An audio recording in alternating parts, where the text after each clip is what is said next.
नमस्कार, आप देख रहे हैं देश न्यूज़। मैं हूं आपके साथ सूरज पाठक। हमारे खास कार्यक्रम देश की बात देश न्यूज़ के साथ, इस कार्यक्रम में आपका सभी का स्वागत है। और जैसा कि आप जानते हैं कि इस कार्यक्रम में हम अलग-अलग क्षेत्रों की शख्सियत से आपको रूबरू कराते हैं। आज ऐसी एक शख्सियत इस कार्यक्रम में हमारे साथ हैं जिन्होंने अपनी मेहनत से अपने आयाम गढ़े हैं और विश्व के सामने एक प्रतिमान स्थापित किया है। वो प्रतिमान उनके संघर्ष की कहानी कहता है, वो आयाम उनकी जीवटता को प्रदर्शित करता है और वो सोपान जो उन्होंने अपनी आने वाली पीढ़ियों के लिए छोड़े हैं। कि कहते हैं कि जब हम किसी के पद चिन्हों का अनुसरण करते हैं तो मंजिल का रास्ता साफ दिखाई देता है। ऐसे ही प्रतिमान, ऐसे ही आयाम गढ़ने वाली एक ऐसी शख्सियत से हम आपको रूबरू कराने वाले हैं। आज हमारे साथ स्टूडियो में मौजूद हैं अनुराधा सिंघई जी। अनुराधा सिंघई जी, आपका बहुत स्वागत है देश न्यूज़ में। और जिस तरह से हमारे साथ में वरिष्ठ पत्रकार अनुराग महलवाला जी भी हैं। अनुराग जी, आपका भी स्वागत करते हैं। और आज जैसा कि मैंने अपने वक्तव्य के प्रारंभ में कहा कि जिन्होंने वैश्विक स्तर पर एक प्रतिमान स्थापित किए हैं, एक नया आयाम स्थापित किए हैं और उन सोपानों को देख करके आने वाली पीढ़ियां अपना भविष्य गढ़ सकती हैं। क्योंकि जैसा कि एक छोटा सा परिचय है, लेकिन वो छोटा सा परिचय अपने आप में पूरा उपन्यास है। और वो उपन्यास के पहले शब्द हैं कि आज वर्तमान में जो मेहमान हमारे साथ हैं वो हैं सैडमैप की एग्जीक्यूटिव डायरेक्टर अनुराधा सिंघई जी। ये नाम किसी पहचान का मोहताज नहीं है। जैसा कि उन्होंने अपने जीवन में जिस जीवटता से इस ज़माने के सामने खुद को स्थापित किया है, वो क्या कहानी है, वो क्या संदेश देना चाहती हैं, इस चर्चा में आज हम आपसे रूबरू कराएंगे। जी अनुराग जी। अनुराधा जी, बहुत बहुत स्वागत है आपका देश न्यूज़ में। Thank you. देश न्यूज़ के सभी दर्शकों को, सभी व्यूअर्स को हम बताना चाहेंगे कि आज हमारे साथ स्टूडियो में, देश न्यूज़ के स्टूडियो में बहुत ही खास मेहमान अनुराधा सिंघई जी हैं, जो कि सैडमैप, centre for entrepreneurship development Madhya Pradesh की एग्जीक्यूटिव डायरेक्टर हैं। तो मैम, आपका पुनः बहुत बहुत स्वागत है। हमारे साथ सूरज जी हैं, एग्जीक्यूटिव डायरेक्टर हैं देश न्यूज़ के। और सूरज जी ने बहुत ही सुंदर प्रस्तुति दी है अनुराधा जी के विषय में। तो मैम शुरू करें। और सबसे पहला प्रश्न ये कि आपके आने के बाद जो सैडमैप की दशा और दिशा में परिवर्तन हुआ, एक संस्था जिसमें सैलरी भी टाइम पर नहीं मिलती थी और काफ़ी लंबे समय तक सैलरी के लिए वेट करना पड़ता था एम्प्लॉयज़ को, और आपके आने के बाद ऐसा चमत्कार जैसा हुआ कि वही संस्था जो घाटे में थी वो आज बहुत अच्छे प्रॉफिट में है, बड़े एक फ़ायदे में है और आज एक नए प्रतिमान स्थापित करती हुई सैडमैप संस्था है। तो इसका श्रेय आप किसे देना चाहेंगे? इसका श्रेय पूरे प्रदेश को है, टीम को है, प्रशासन को है, जिन्होंने इसके ऊपर काफ़ी मेहनत की। और सैडमैप 35 वर्षों से कार्य कर रही है। एक ऑटोनोमस बॉडी है मध्य प्रदेश सरकार की, जो स्वरोजगार के लिए काफ़ी जानी मानी है और उद्यमिता विकास के लिए 35 वर्षों से काफ़ी अच्छा काम कर रही थी। लेकिन आजीविका से जोड़कर नए स्टैंडर्ड सेटअप करने के लिए इसको मध्य प्रदेश का नोडल एजेंसी बनाया गया और मैन पावर आउटसोर्सिंग और उद्यमिता विकास ट्रेनिंग के लिए स्टेट में भंडारकर नियम में जब इसका नाम आया तो मैन पावर में जो भी छोटी मोटी अलग अलग तरह की विसंगतियाँ थी, कहीं ईपीएफ की चोरी हो रही है, कहीं पीएफ ईएसआईसी की चोरी हो रही है, कहीं जीएसटी की चोरी हो रही है, कहीं तनख्वाह एम्प्लॉयज़ को कम मिल रही थी, इन सभी को दूर करने में सैडमैप की एक अहम भूमिका रही। यह चीज़ों को, समस्याओं को प्रदेश सरकार ने भी माना कि ऐसी समस्याएं कई प्राइवेट एजेंसीज़ के साथ में थी, इसलिए उन्होंने सैडमैप को इसका एक नोडल एजेंसी निर्धारित किया। और नोडल एजेंसी बनने के बाद में हम लोगों ने स्टैंडर्ड ऑपरेटिंग प्रोसीजर सेट किए और हम डबल ऑडिट प्रक्रिया से हर भुगतान का पूरा ऑडिट करते थे कि बराबर पीएफ, बराबर सैलरी और बराबर जीएसटी पे हो रहा है या नहीं हो रहा है। इससे ये सरकार का राजस्व भी चोरी नहीं हो पा रहा है और पूरा राजस्व मिल पा रहा है, साथ ही पीएफ ईएसआईसी भी एम्प्लॉयज़ को मिल पा रहे हैं। ये एक बहुत बड़ी पहल थी प्रदेश सरकार की भी और सैडमैप की भी। इससे जितने भी कॉन्ट्रैक्चुअल आउटसोर्स कर्मचारी हैं उनके वेतन में जो विसंगतियाँ थी वो दूर हुई है। तो मुझे लगता है कि सैडमैप की ये एक बहुत बड़ी उपलब्धि है और आने वाले वक्त में हम उसको और भी स्ट्रीमलाइन कर रहे हैं ऑटोमेशन के माध्यम से, क्योंकि बहुत बड़ा वॉल्यूम सेडमैप हैंडल कर रहा है उस चीज़ को लेकर के। ऐसे ही उद्यमिता और ट्रेनिंग में भी पूरे स्टैंडर्ड सेट करके जिस तरह की रिक्वायरमेंट है उद्योगों की कि किस तरह का कैंडिडेट चाहिए रोज़गार के लिए और स्वरोज़गार में किस तरह से एक उद्यमी को तैयार करना है, उसके ऊपर सेडमैप ने काफ़ी जोर दिया और उसी पर हमारा लगातार फोकस भी है। अनुराधा जी, अगर हम बहुत सामान्य शब्दों में एक लेमैन की तरह, एक सामान्य व्यक्ति की तरह अगर ये समझना चाहें कि सेडमैप संस्था क्या है और सेडमैप संस्था मध्य प्रदेश में किस तरह से लाभ पहुंचा रही है एक आम व्यक्ति के जीवन में, अगर जैसे लाइवलीहुड जब बात की जाती है तो सेडमैप का बड़ा नाम आता है कि लाइवलीहुड में काफ़ी ज़्यादा जो है वो वर्कआउट सेडमैप के द्वारा किया गया है। तो क्या आप हमारे दर्शकों को ये बताएंगे, समझाएंगे कि सेडमैप संस्था किस तरह से ज़मीनी स्तर पर जो है वो लोगों के जीवन में परिवर्तन ला रही है? जी अनुराग जी, जैसा कि मैंने आपसे कहा कि सेडमैप आजीविका के क्षेत्र में काम करती है। सेडमैप यानी कि उद्यमिता विकास केंद्र मध्य प्रदेश। तो नाम से ही आप समझ सकते हैं कि उद्यमिता हमारा फोकस रहा है।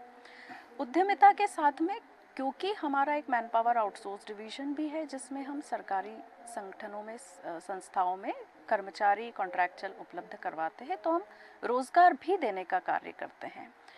अब स्किल की ज़रूरत रोज़गार में भी पड़ती है और स्वरोज़गार में भी पड़ती है। तो इन दोनों जगह ज़मीनी स्तर पर हम लोग स्किल डेवलपमेंट का काम करते हैं, उद्यमिता विकास का कार्य करते हैं।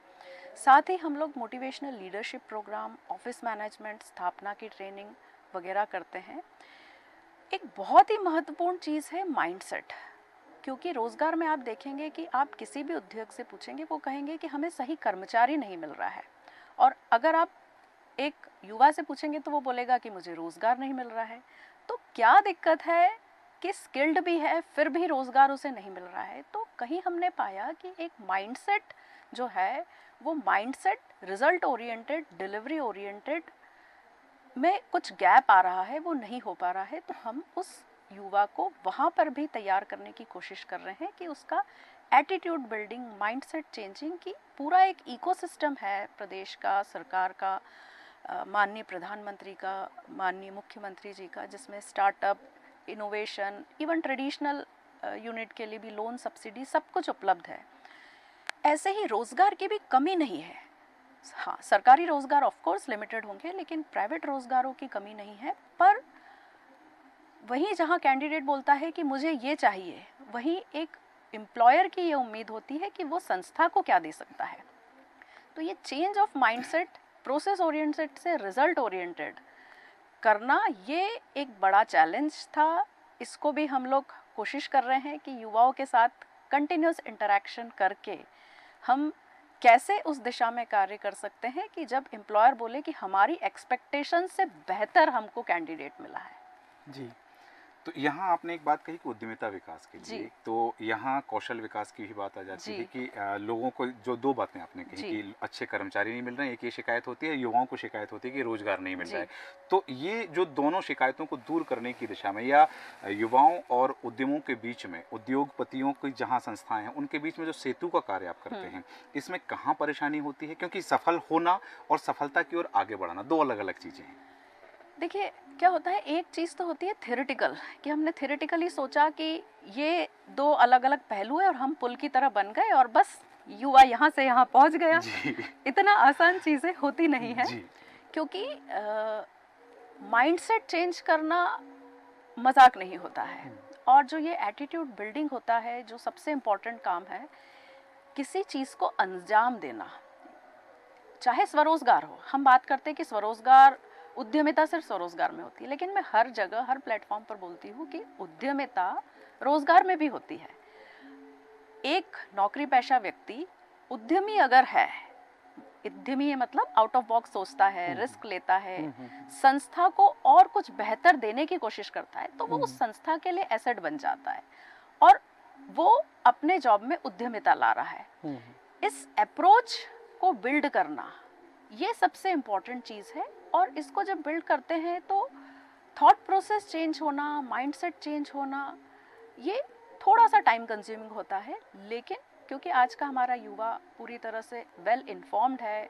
गूगल एआई के ज़माने में उसे कोई जानकारी की कमी नहीं होती है, उस एनर्जेटिक है, संसाधनों की कमी नहीं है, पूरा इकोसिस्टम है। तो कमी किसी भी चीज़ की नहीं है, कमी है सिर्फ रिजल्ट लाने की, रिजल्ट ओरिएंटेड। तो वो एक एटीट्यूड बिल्डिंग के लिए हम सबको मिलकर प्रयास करना पड़ेगा और रेगुलर ब्रेनस्टॉर्मिंग सेशंस युवाओं के साथ करने पड़ेंगे कि कहाँ पर उनको दिक्कत आ रही है, वो क्या सोच रहे हैं, और सबसे इम्पॉर्टेंट कंफर्ट जोन में से बाहर निकलना पड़ेगा। क्या होता है कि हम लोग सोचते हैं कि हमको कंफर्ट जोन में हम काम कर रहे हैं, हम अपने एसी केबिन में बैठ के काम करें, लेकिन कंफर्ट जोन से हासिल नहीं होता है कुछ भी। अगर हमें सक्सेसफुल होना है तो हमें अपने कंफर्ट जोन से बाहर निकलना पड़ेगा, हमें वो काम करना पड़ेगा जिसमें हमें पेन होता है, तकलीफ होती है, लेकिन नो पेन नो गेन। बिल्कुल सही कहा आपने। जी अनुराग जी, तो 2021 की आपकी ज्वाइनिंग रही है SEDMAP में, और तब से निरंतर जो है वो SEDMAP का ग्राफ जो है वो भारतीय शेयर बाजार की तरह ऊपर ही बढ़ता चला जा रहा है। तो एक बार फिर से बड़ी उत्सुकता और कौतूहल सभी में रहता है कि अभी जो आपने मुकाम हासिल किए हैं, जो SEDMAP को आप जिस पोजीशन तक लेकर गए हैं, तो आने वाले समय में आप क्या देख रहे हैं? अगले अगर 3 वर्ष या 5 वर्ष का रोड मैप कहा जाए तो SEDMAP के लिए आपकी क्या प्लानिंग्स हैं? देखिए, मैं कहूँगी कि SEDMAP के लिए नहीं, प्रदेश के लिए क्या प्लानिंग है। और SEDMAP का काम प्रदेश के लिए है, प्रदेश में बेरोजगारी दूर करने का है। तो अगले 2 साल के रोड मैप की मैं बात करूँ तो हम सब इसी प्रयास में है कि अगले 2 साल में हम बेरोजगारी कितनी खत्म कर सकते हैं, और क्या ये आंकड़ा हम 50 लाख तक कर सकते हैं और 50 लाख लोगों को रोज़गार और स्वरोज़गार से जोड़ सकते हैं। तो SEDMAP का विज़न यही है कि अगले 2 साल में 50 लाख लोगों को स्वरोज़गार और रोज़गार से जोड़ना है। बहुत बड़ी बात, बहुत बड़ी ब्रेकिंग न्यूज़ ये है देश न्यूज़ के सारे दर्शकों के लिए और भारत के सभी दर्शकों के लिए ये बहुत बड़ी ब्रेकिंग न्यूज़ की तरह है कि SEDMAP के एग्जीक्यूटिव डायरेक्टर अनुराधा सिंघई जी ने जो है वो कहा है कि अगले 2 वर्षों में 50 लाख रोजगार एवं स्वरोजगार के अवसरों को हासिल करना ये SEDMAP का लक्ष्य होने वाला है। जी सूरज जी, एक बात है, आपका एक नवाचार था पर्पल मार्च, वो पुरानी संस्थान का था। हाँ, लेकिन आपने एक नवाचार था, तो वो क्या संदेश देता है? और दूसरी चीज़, अंतर्राष्ट्रीय स्तर पर आपको जो उपलब्धियां प्राप्त हुई, हम चाहेंगे कि हमारे दर्शकों के साथ साझा करें कि वो जो अंतर्राष्ट्रीय स्तर की आपकी उपलब्धियां रही हैं, जहां आपने भारत का प्रतिनिधित्व किया है, जहां भारत को एक नई पहचान आपने दिलाई है कि भारत की वो नारी केवल, जहां हम रानी लक्ष्मीबाई की बात करें कि वहाँ से पहचान नहीं है, अनुराधा सिंघई से भी भारत की पहचान विदेशों में हुई है, दूसरे अंतर्राष्ट्रीय स्तर के मंचों पर हुई है। तो वो कथा, वो सफ़र आपका हम चाहते हैं हमारे दर्शकों के साथ आप साझा करें। देखिए सूरज जी, ये बहुत बड़ी बात कही आपने। मैं इतनी बड़ी नहीं हूँ, मैं छोटी सी पद पर छोटी सी व्यक्ति हूँ। अंतर्राष्ट्रीय स्तर पर डेफिनेटली कुछ जगह प्रतिनिधित्व किया है और काफ़ी अच्छा रिएक्शन भी मिला है। बहुत अच्छा उन लोगों का रिएक्शन रहा है, चाहे वो UNODC हो, centre for promotion of imports Netherland हो, या दूसरे अन्य इस तरह के आयाम रहे हो। लेकिन ऐसे कई लोग रहे हैं जिन्होंने काफ़ी काम किए हैं विदेश में। तो मुझे नहीं लगता कि ये कोई बहुत बड़ी चीज़ है। जहाँ पर भी मुझे मौका मिलेगा अपने देश को रिप्रेजेंट करने का, अपने प्रदेश को रिप्रेजेंट करने का, और सिर्फ रिप्रेजेंट करने का नहीं, कुछ बदलाव, कुछ बेहतर करने की कोशिश करने का, तो मैं उसके लिए हमेशा तत्पर रहूँगी।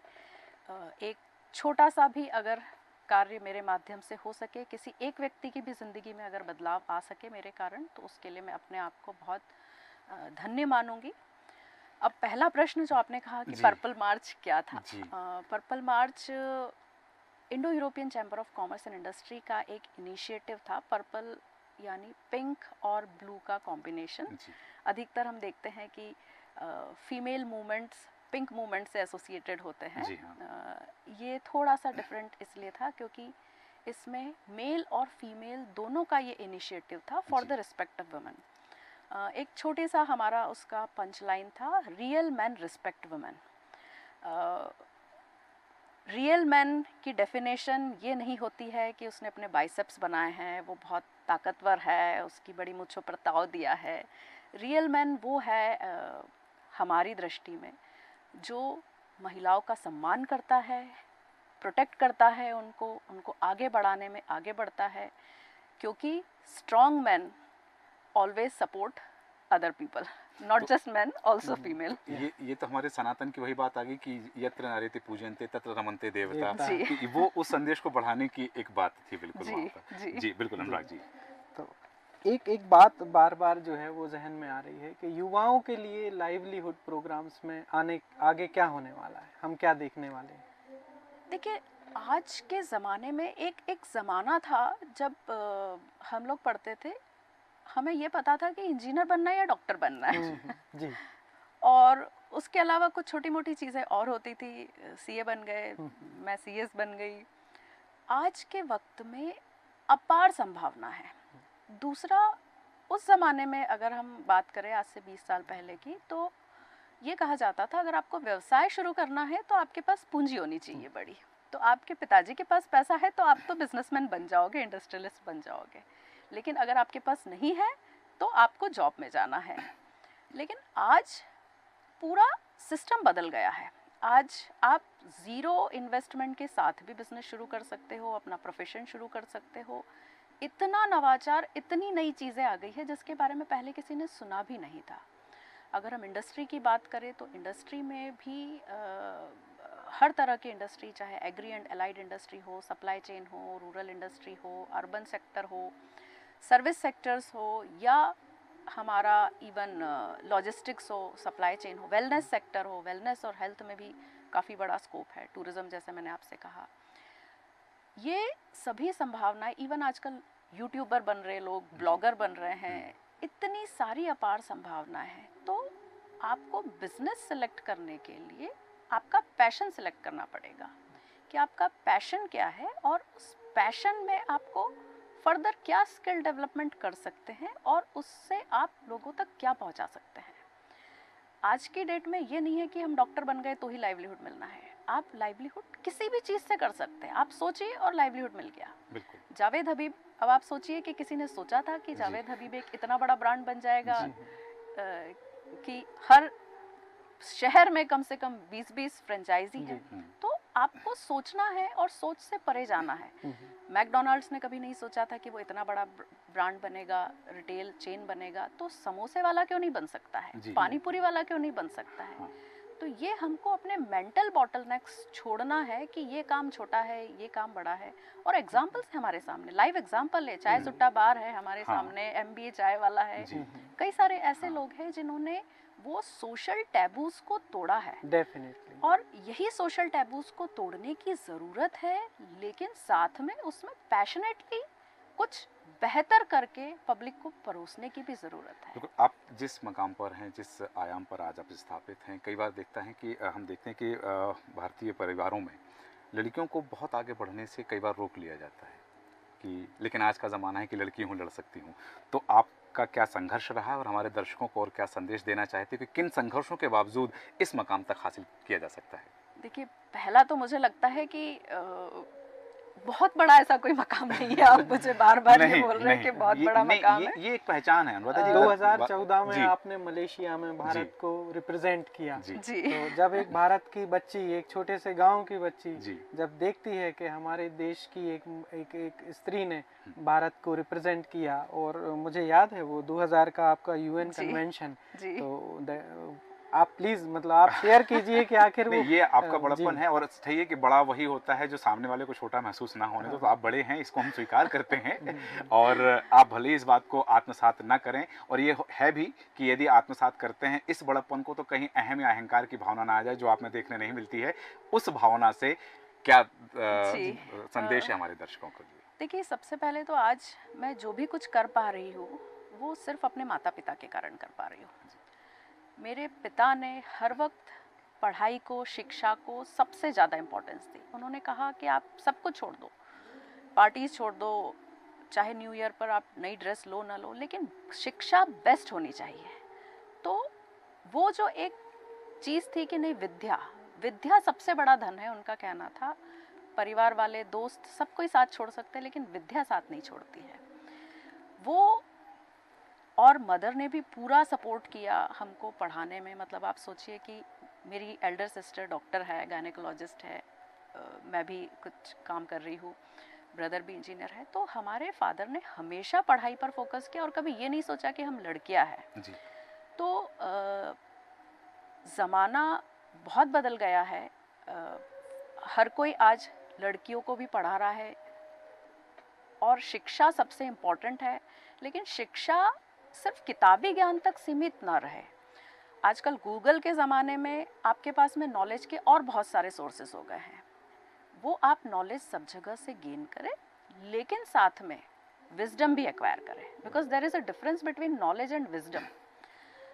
जब युवा अपने आप को शट डाउन कर लेता है कि नहीं मुझे तो सब कुछ आता है जी। आपको क्या आता है, हाँ। तो वो अपने सीखने के रास्ते बंद कर देता है। तो हमें एक स्पॉन्ज की तरह होना चाहिए, अपनी आंखें और मस्तिष्क हमेशा खोल करके जाना चाहिए।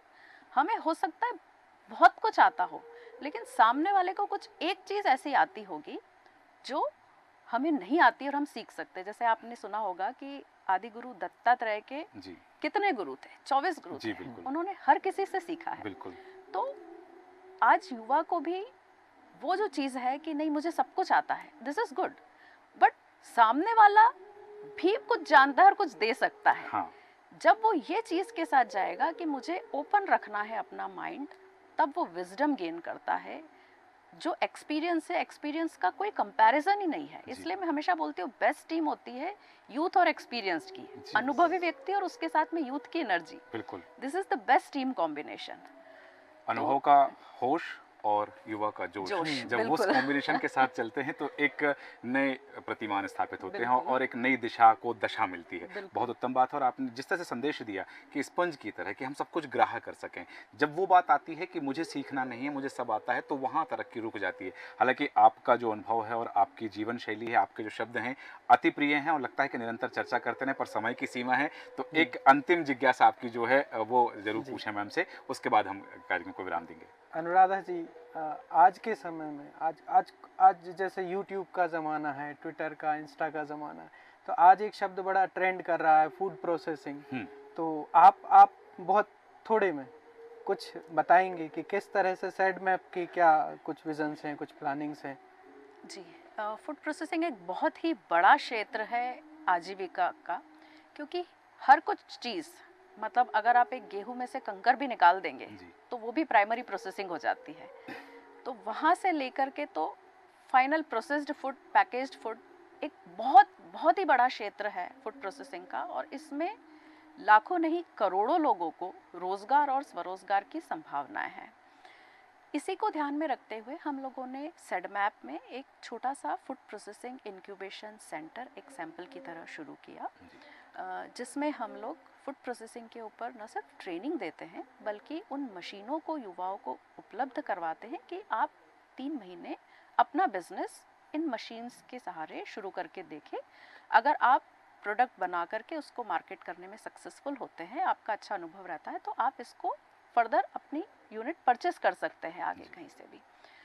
तो ये एक SEDMAP की छोटी सी पहल है जो पूरे प्रदेश में, क्योंकि हम एग्रो, पूरा देश ही हमारा एग्रीकल्चर प्रधान है, और मध्य प्रदेश में तो इतनी variety of agro climatic zones है और इतने प्रोडक्ट्स है कि अगर हम प्रोसेसिंग करें तो हम लोकली भी उसको कंज्यूम कर सकते हैं। तो वही जो नारा है कि make in India and vocal for local, locally he produce consume हो सकता है।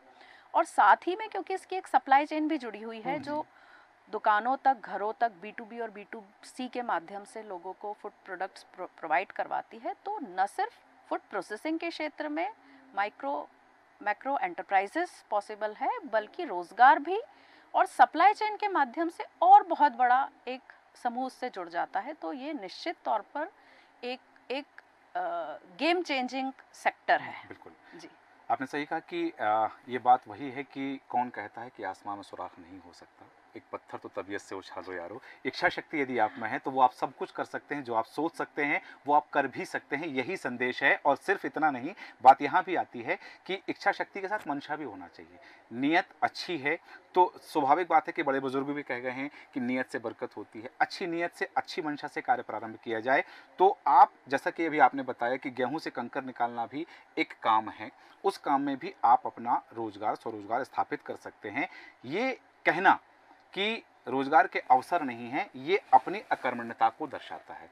आप जाएंगे तो आपको कुछ ना कुछ जरूर मिलेगा। और जिस तरह से सैड मैप को लेकर के आपने बात कही कि कहां से कहां तक पहुंचा है, अनुराग जी ने जैसा कि कहा कि पहले क्या स्थिति थी और आपकी पदस्थापना के बाद में वो कहां पहुंच रहा है, तो निश्चित है कि आपकी इच्छा थी, आपकी मंशा थी और इच्छा शक्ति थी, जिस कारण से आज हम उस सफलता तक पहुंच सका है सैड मैप। और सैड मैप के माध्यम से जैसा कि बड़ी घोषणा की है, बड़ी बात की है कि लगभग 50 लाख रोजगार और स्वरोजगार के अवसर आने वाले 2 वर्षों में आप उपलब्ध कराने वाले हैं। तो ये उम्मीद है, और कहते हैं कि आशा से आसमान टंगा हुआ है, आशा से आसमान लटका है, तो वो आसमान जिसके सहारे हम सब हैं, आपको तलाश करना है। जैसा कि अनुराधा जी ने बताया कि तलाश कभी खत्म नहीं होनी चाहिए, ग्राह्य करने की शक्ति हमेशा होनी चाहिए। जैसा मैंने पूर्व में कहा कि हम तो चाहते हैं कि निरंतर आपसे और ज्ञान लेते रहें, दर्शकों को जानकारी मिलती रहे, किंतु समय की सीमा है, इसलिए चर्चा को यहाँ विराम देना होगा। आप हमारे स्टूडियो आए, बहुत बहुत धन्यवाद अनुराधा जी।